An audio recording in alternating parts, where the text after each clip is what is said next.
Relationships can be hard. There's no doubt about that. But the thing is that we can use our cognitive functions and our personality type to improve our relationships. And in this video, we'll talk about INFPs and ISFPs. So whether you are in a romantic relationship or it's an interaction with a family member or something like that, you can use your personality type in order to talk directly to that person's mental wiring. And if you are able to do this, you can smooth out relationships, you can stop problems before they start, and you can altogether live a more meaningful win-win relationship with the other person. So let's get into it. And in order to understand personality types better, let's look at these three different questions that I'll be answering within this video. Number one is, what are the core similarities and differences between INFPs and ISFPs? Next, number two, how can INFPs and ISFPs navigate potential conflicts and enhance communication? And number three, what are some strengths and unique dynamics of INFP and ISFP partnerships? So in order to talk about this, we need to go into the cognitive functions.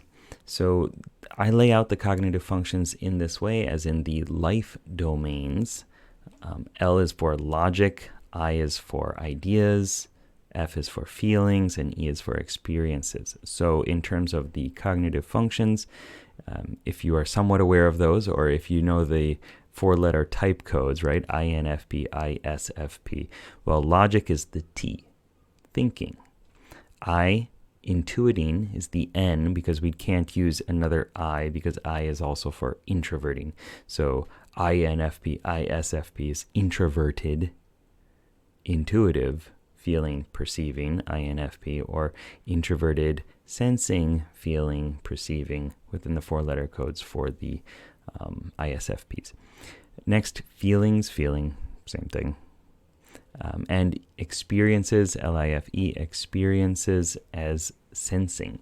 So I put it in this way because these are the four different domains of life that if you understand your 8 cognitive functions and you understand these characters within your mental questing party, then you can tackle each of these 8 different life domains. And pretty much every problem can be solved through understanding these cognitive functions and building better intrapersonal rapport with them. As I drop my phone. My phone tried to run away. Wouldn't it be nice if you could communicate directly to what the other person wants based off how they make decisions and how they perceive the world? That would solve a lot of problems, right? Well, one of the issues that comes when we're trying to do that is we are speaking through our own filters, through our own parts, our own cognitive functions. And this can create a lot of obstacles and struggles because what we think is clear to us is not clear to the other person. And we expect them to do mind reading, and we're mind reading on them, and we can't do that. None of us, I think, have developed telepathy yet.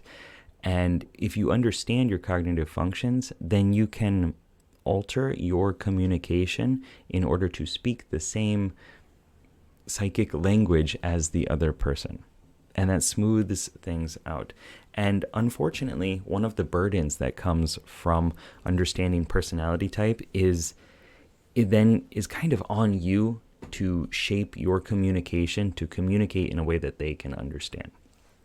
If you don't know cognitive functions, if you don't know personality type, and you are in the realm of, well, I am going to do me, I'm going to act in my own way, and other people need to understand that, then, well, it's kind of selfish, as well as it's not utilizing the power of cognitive functions to communicate in the same language as the other person.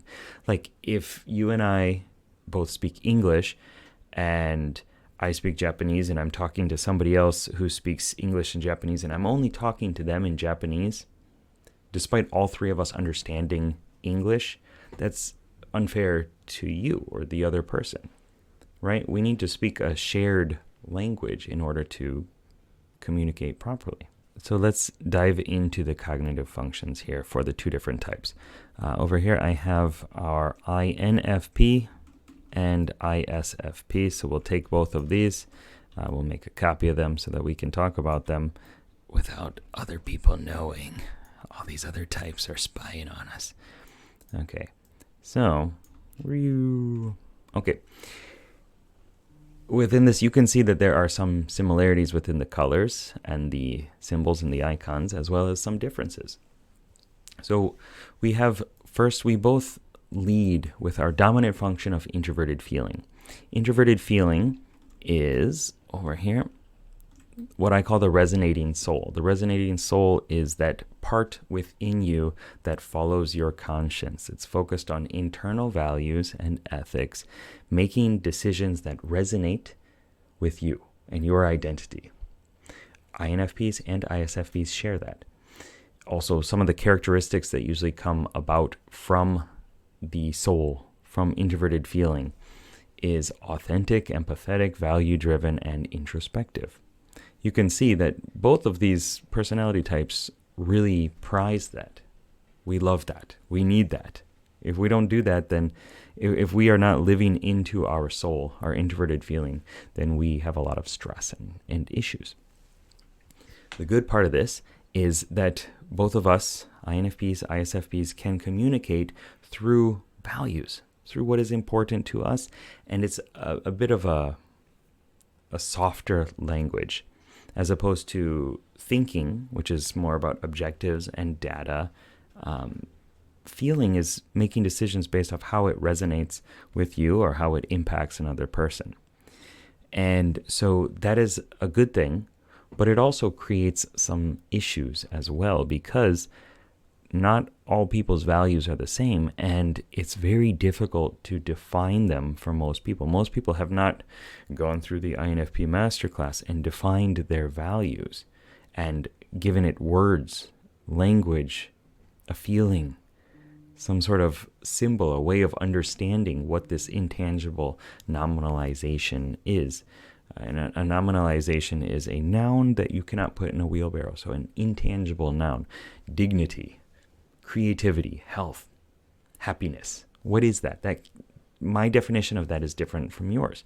And that is going to be one similarity, but also a difference between INFPs and ISFPs, is that they might not abide by the same values. And another similarity is down here, extroverted thinking. The strategizing commander is our inferior function, or aspirational function, as it's also called. This is the realm of logic. It's offensive, though. It's extroverted. It's putting decision-making as, an impersonal pursuit of what works into the outer world. Okay, and it's saying, what are the external systems that I need to set up in order to efficiently reach my goal? Some of the characteristics are organized, decisive, goal-oriented, and structured. So we both share this. We both have commanders, but they are, again, our inferior function, so they are a struggle. They're something that it is not easy for IFPs to organize their life. And probably money as well is going to be a struggle too, because that's a resource, and managing resources is not something that either type is generally good at unless we've learned to do it through experience or through our upbringing, which is also experience. Now, some of the differences are our auxiliary function and tertiary function are going to be different, because INFP is an intuitive type and ISFP is a sensing type, and our dominant function is introverted feeling, the soul. So that means that the way that we see the world is fundamentally different. It's like what is that called? The saying or the story about a bunch of blind men touching an elephant, and one's touching the foot, one's touching a trunk, one's touching an ear, one's touching the tail or whatever, a tusk, and they're reporting different things. That is what's happening with INFPs and ISFPs, is the lens that we are seeing the world through is different. Our decision-making process is the same, although it is shaped by different values likely. That causes some issues. The INFP has their auxiliary function as extroverted intuiting, and ISFPs is extroverted sensing. So if we look at both of those, Extroverted intuiting for the INFP, this is ideas, idea space, intuiting, connecting the dots in the external world, outside of yourself. It's external pattern recognition and looking for potential connections and opportunities and possibilities. Some of the characteristics are innovative, idea generating, spontaneous, exploratory. So the explorer character within the INFP is like a mentorly like character, where it's someone that, a part of us that we like, that we need, that we listen to, someone who is generating a bunch of ideas, and we're like, yeah, this person knows what they're talking about. I like this.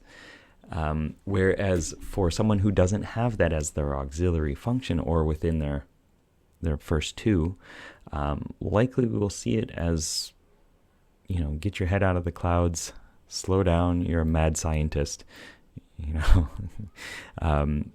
ISFPs use extroverted sensing, the engaging adventurer, as their auxiliary function. And so this is the sensory realm. This is perceiving the world through your senses. And specifically, what can I immediately right now engage with?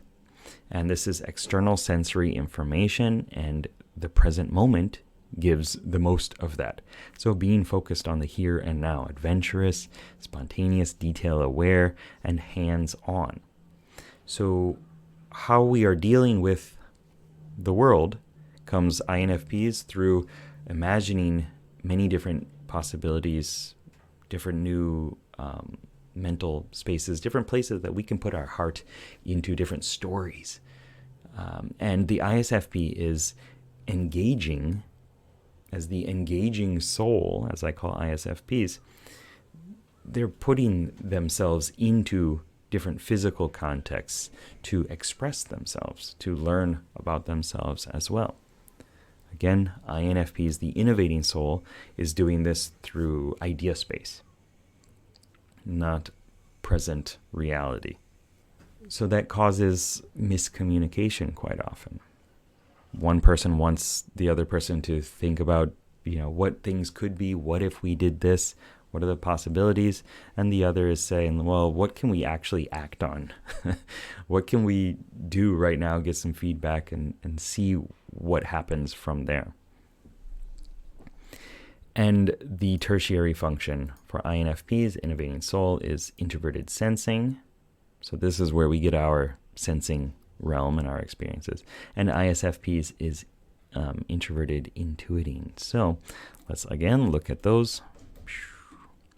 Slide over here. We'll stick with INFPs first. Again, we have the tertiary function is a childish and childlike function. This is the sidekick of our mental questing party. This is the part of us that is kind of weak. It's like Scrappy-Doo.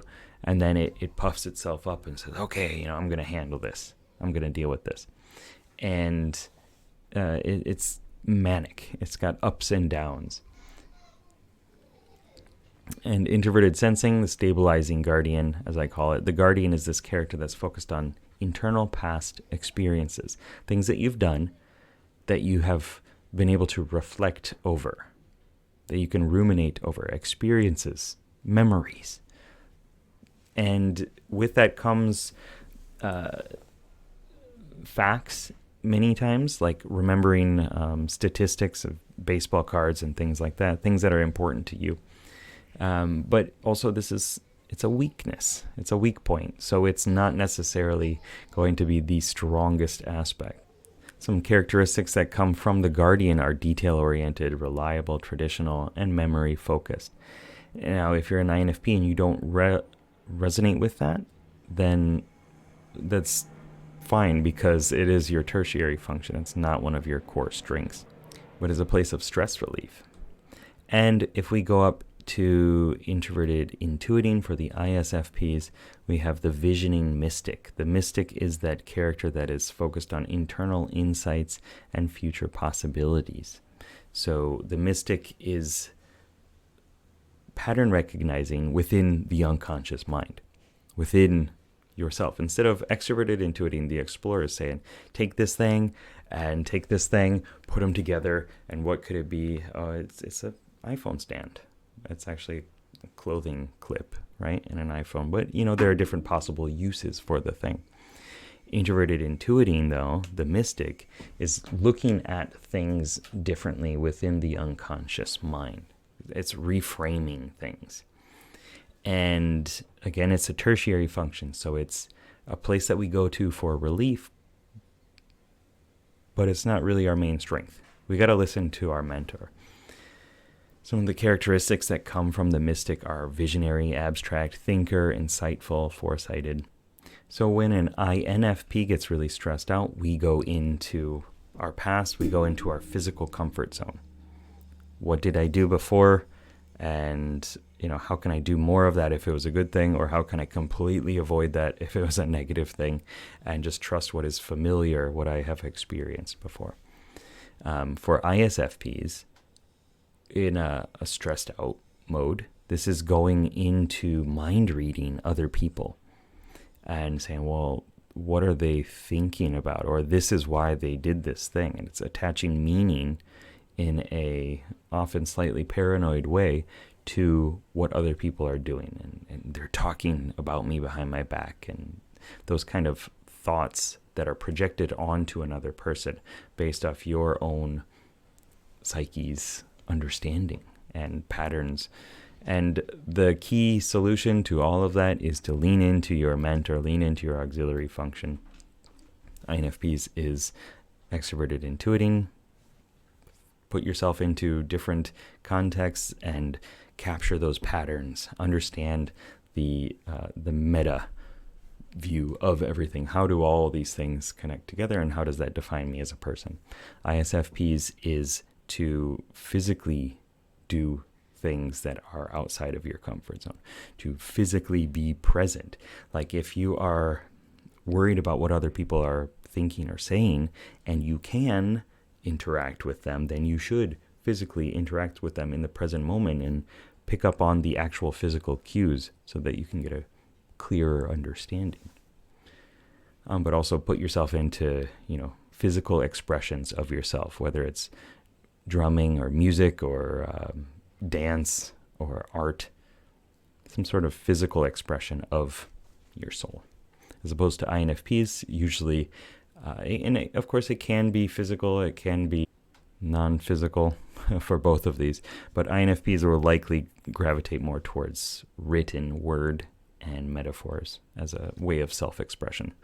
So those are some of the similarities and differences between INFPs and ISFPs, and how can INFPs and ISFPs navigate potential conflicts and enhance communication? Because understanding the differences is the first step, but then actually applying those is the next step. And if you can't do that, or you don't do that, then it's wasted knowledge. You're not doing anything with the information then, and that doesn't actually solve you. It just kind of feels good to learn about it.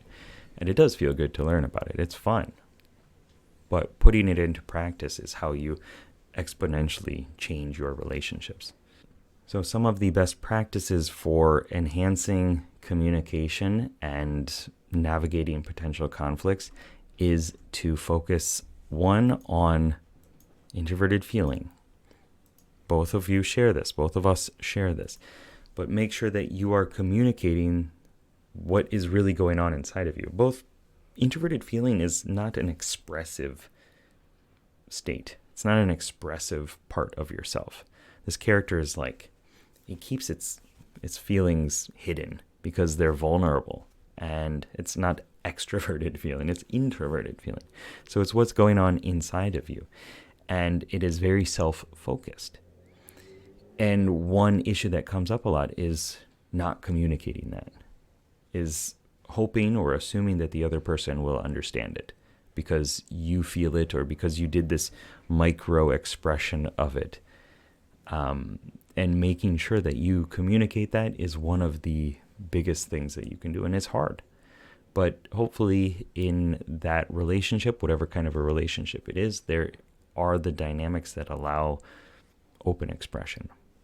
The next thing is to focus on the auxiliary functions. INFP, the explorer, ISFP, the adventurer. So when you have a miscommunication, you can likely assume that it's due to that. You can likely assume the INFP is way too into the ideas and the possibilities of what it could be, and the ISFP is focused on what is happening right now and not actually connecting the patterns and understanding where is this leading to, or what could this be. And so that miscommunication is something that now, because you're watching this video, you can understand better, and you can shape your approach to fit them. If you're an INFP, it is your responsibility then to communicate in a more sensory way. And as an ISFP, it is your responsibility to communicate in a more intuitive way, because you can't expect the other person to change. Well, we can expect it, but it likely won't happen. So taking that burden on ourselves and saying, okay, if I want to get something positive out of this, a win-win relationship, then it's up to me to adjust my approach. And I know that'll probably get some pushback, because it always does. And yet it is one of the biggest hacks, I suppose, or mindset shifts that I've had that has helped me in all of my relationships in life, is speaking the language of the other person. And it's not easy. It's hard enough for us to get into our auxiliary function in a real meaningful, in-depth way, because it pushes us into the extroverted world. We like it, but it's, we got a couple one-trick pony type things, and it's not a full scale of all these different skill sets within it usually, unless we've spent intentional time developing it. And then doing extroverted sensing for an INFP or extroverted intuiting for an ISFP is quite difficult. But you're not here because you expect life to be easy, I don't think. You're here because you want to understand how to make it easier. And understanding cognitive functions is one key way of doing that. And again, remember, one of the issues that both of us have is our tertiary function. And so when we get stressed out, INFPs are going to go into that physical comfort zone. ISFPs are going to go into idea space in a way of like predicting and the unconscious mind and mind reading. So creating time for both of you to have that intentionally, to use this part of yourself, INFPs, to use the Guardian, go watch some nostalgic movies, listen to some songs that you liked from the past, go to a place, go to a restaurant that you've been to so many times that you know the whole menu, and you only eat one thing, but you still know the whole menu. That is a way of stress relief. ISFPs, take some time to be with your unconscious mind, whether it's doing yoga and allowing your body to be occupied as your mind is free to mull over insights, or meditation, or self-hypnosis, or just going for a walk without being in a fully activated, engaged, present way, but allowing those kind of shower thoughts to come up is going to be really helpful for you. Because if you don't allow these different characters to come out, then they will force themselves out. And you don't want that. Especially for this guy down here, the commander.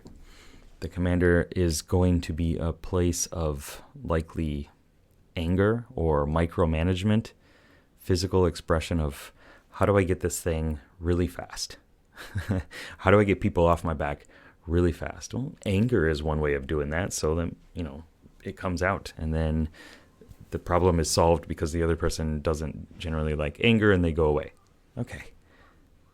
But that's not an appropriate way, right? Assertiveness is good, but anger is not necessarily one of the best tools, in my opinion, as an Enneagram Type 9. Also, another place of mutual struggle is likely going to be keeping your life organized. So good luck with that one. If that's your relationship, you got to get somebody who is good at that to help set you up, or both focus on it. Make it a date activity to plan your life. Sounds fun. Number 3, what are some strengths and unique dynamics of INFP and ISFP partnerships? One thing that's becoming more and more popular right now in terms of like business is having two people who have slightly different personality types that are working together to make a company. And, maybe INFPs and ISFPs are not too focused on that, but that is a current trend. You can think of like the Hormozis, I couldn't pronounce his name right, Eben Pagan and Annie Pagan as well. I think there are tons, even not in like a sexual relationship, but like Nicholas Cole and Dickie Bush from Ship 30 for 30, like they both have different personality types and they work together to create something that is better than one of them could do. And so for INFPs and ISFPs, there are some similarities, of course, main big similarities with introverted feeling and extroverted thinking, but also there are some differences in there. So having the INFP generate a bunch of ideas and then the ISFP put it into practice and see what happens, instead of the INFP endlessly thinking about it and not actually taking any action on it, the ISFP can apply it and get some feedback. And then the INFP can think of some more ideas for it and how to, maybe even capture what worked well in the past through introverted sensing, add a little splash of that, and say, okay, we did this before, or you did this before, and, how can we implement more of that? Then brainstorm some more ideas and take some more action. The ISFP also will likely get some long-term insights into where the thing is going, where the practical application of this could lead. Now, again, that's both within the tertiary function, so it's not going to be one of the biggest, strongest suits, but it is something that we kind of both like to do. We like to go into our tertiary function. It's safe. And it's also a place of shared comfort within the relationship too. The INFP is likely going to want to create some sort of familiar routine, and the ISFP is likely going to want to engage with your soul and delve into your soul and kind of really get to understand what is making you deep down. And that's good for both. It's good for both parties. So we took this huge high-level look at INFP and ISFP dynamics, and we went into the cognitive functions, and we talked about how those interplay with each other and some of the conflicts as well as some of the benefits that can come from that. Remember that one of the core lessons that I've learned in my life that I really want you to just take on and try it for a while is to make it your responsibility to adjust the communication within the conversation. And intentionally using that as a strength, like saying, well, this is an ability that I have now. And once you practice with that more, you're going to be able to activate it more easily. And if you go talk to like an ENTJ or something like that, you can communicate more with extroverted thinking and introverted intuiting in a way that gets your point across, has them understand it as well, and leads to a better interaction between both of you. And if you're really interested in how to use the cognitive functions better within yourself and develop better intrapersonal rapport within you so that you have these 8 different frameworks for endless problem solving, idea generation, solutions abound everywhere, go to poha.geekpsychology.com, get the Path of Heroes Academy class, and you will learn about these different cognitive functions. You'll create characters for them, as well as you will have practical missions, real life exercises and activities that you can do to develop these different characters more, as well as hypnosis tracks to make it all easier if that's something that you're into. And plus it's gamified, so it's quite fun as well. And if you're not ready for that, you can check out the videos over there to learn a bit more, and then you can go get it when you are ready. All right, good luck, have fun. Peace.